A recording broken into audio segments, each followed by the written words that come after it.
గత 10 ఏళ్లుగా 4 ప్రధాన పార్టీలు ఆంధ్రప్రదేశ్ ప్రజల్ని మోసం చేశారని, వాటికి ప్రత్యామ్నాయంగా జై భారత్ పార్టీ ప్రత్యేక హోదా ధ్యేయంగా ఏర్పడిందని పశ్చిమ ఎమ్మెల్యే అభ్యర్థి పోతిన వెంకట రామారావు చెప్పారు.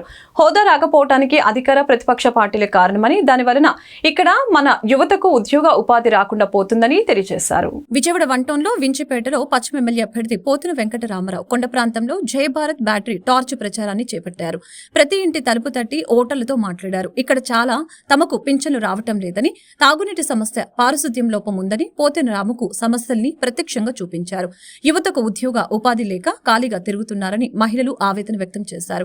పశ్చిమ నియోజకవర్గంలో నిరుద్యోగ నిర్మూలనకు జై భారత్ ప్రణాళిక రచించిందని, ప్రతి డివిజన్లో కుటీర పరిశ్రమల ఏర్పాటు ద్వారా యువతకు, మహిళలకు ఉపాధి కల్పిస్తానని పోతిన వెంకట రామారావు హామీ ఇచ్చారు.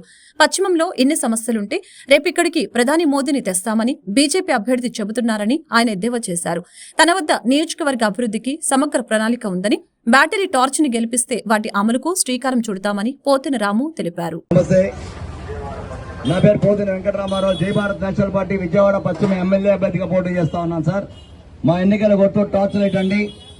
టార్చ్ లైట్ మీ అందరికీ కూడా కొన్ని విషయాలు చెప్పాలి.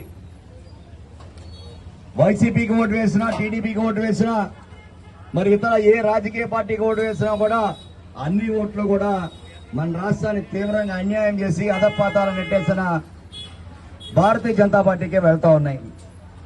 బీజేపీ ఎన్డీఏ ప్రభుత్వం మన ఆంధ్ర రాష్ట్రానికి 10 సంవత్సరాలు ప్రత్యేక హోదా ఇస్తానని మోసం చేసింది.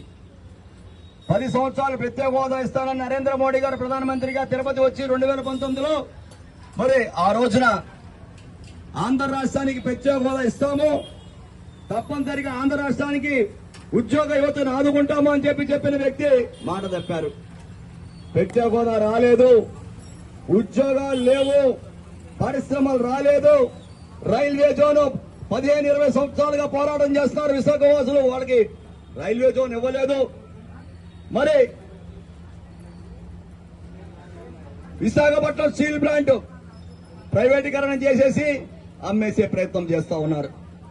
ఏంటి పరిస్థితి అని అడుగుతా ఉన్నాం. మరి 10 సంవత్సరాలైంది రాష్ట్రం విడిపోయి, 10 సంవత్సరాలైంది రాష్ట్రం విడిపోయి, రాజధాని లేని రాష్ట్రం భారతదేశం మొత్తం మీద 29 రాష్ట్రాల్లో మన ఆంధ్ర రాష్ట్రం అని చెప్తా ఉన్నాం.